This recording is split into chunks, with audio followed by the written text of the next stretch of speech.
മകരവിളക്ക് ഉത്സവത്തിനായി ശബരിമല നട ഇന്ന് തുറക്കും. ഇന്ന് വൈകുന്നേരം 5 മണിക്ക് തന്ത്രി കണ്ഠരര് മകേഷ് മോഹനരുടെ കാർമ്മികത്വത്തിൽ മേൽശാന്തി പി എൻ മകേഷ് നമ്പൂതിരി ശ്രീകോവിൽ തുറക്കും.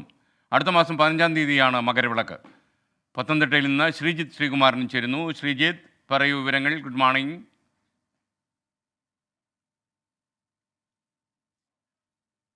ഗുഡ് മോർണിംഗ് എസ്കെൻ. എന്തായാലും മണ്ഡലകാലത്തിന് പരിസമാപ്തി കുറിച്ചുകൊണ്ട് കഴിഞ്ഞ ദിവസമാണ് നടയടച്ചത്. വലിയ തിരക്കായിരുന്നു. നമുക്കറിയാം, നിലയ്ക്കലിൽ നിന്നൊക്കെ നമ്മൾ നിൽക്കുന്ന സമയത്ത് വലിയ തിരക്കായിരുന്നു ആ മേഖലയിലൊക്കെ ആ സമയത്ത് അനുഭവപ്പെട്ടിരുന്നത്. സർക്കാരിനും അതുപോലെ തന്നെ ദേവസ്വം ബോർഡിനും വലിയ പഴി കേൾക്കേണ്ടി വന്നൊരു സാഹചര്യവും ഉണ്ടായി. എന്തായാലും അതൊക്കെ മറികടക്കാൻ കഴിയുമെന്ന് തന്നെയാണ് പ്രതീക്ഷിക്കുന്നത്. പക്ഷേ ഇപ്പോൾ തന്നെ നമ്മൾ കഴിഞ്ഞ ദിവസം പന്തളത്തും എരുമേലിയിലും ഒക്കെ പോകുന്ന സമയത്ത് വലിയ തിരക്ക് ആ മേഖലകളിലൊക്കെ തന്നെ അനുഭവപ്പെടുന്നുണ്ട്. നമ്മുടെ പ്രാദേശിക പ്രതിനിധി ചിറ്റാർ മേഖലയിൽ നിന്നുള്ള പ്രതിനിധി ആ പ്രദേശത്ത് നിലയ്ക്കലടക്കമുള്ള പ്രദേശത്ത് പോകുമ്പോൾ ഇന്ന് രാവിലെ കാണുന്നതടക്കം വലിയ തിരക്ക് തന്നെയാണ്.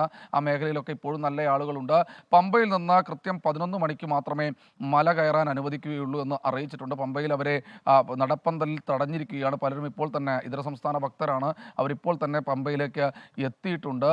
അവരെല്ലാവരും തന്നെ അവിടെ തമ്പടിച്ചിരിക്കുകയാണ്. സ്വാഭാവികമായി 11 മണിയോടുകൂടി മല കയറാൻ അനുവദിക്കും. അതിനുശേഷം 5 മണിക്ക് നട തുറക്കുന്ന സമയത്ത് മാത്രമേ ദർശനം അനുവദിക്കുകയുള്ളൂ. അങ്ങനെ ഒരു വലിയ ചിട്ടകളോടുകൂടിയുള്ള ഒരു പ്രവർത്തനം അവിടെ നടക്കുന്നുണ്ട്. പക്ഷേ ഇന്നും ഏതാണ്ട് 1 ലക്ഷത്തിലധികം ഭക്തർ അങ്ങോട്ട് വരുമെന്ന് തന്നെയാണ് പ്രതീക്ഷിക്കുന്നത്. തിരക്കൊഴിവാക്കാൻ പോലീസിൻ്റെ വലിയൊരു സംഘം അവിടെ തന്നെ ക്യാമ്പ് ചെയ്യുന്നുണ്ട്. നമുക്കറിയാം, ടേൺ മാറിയതാണ്, പുതിയ പോലീസുകാരാണ് ആ സന്നിധാനത്തുള്ളത്.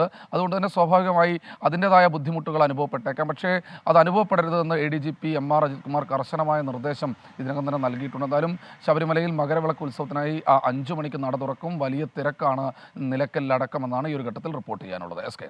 Okay, thank you Sreejith. 24 5-ന്റെ വജ്രത്തിളക്കം.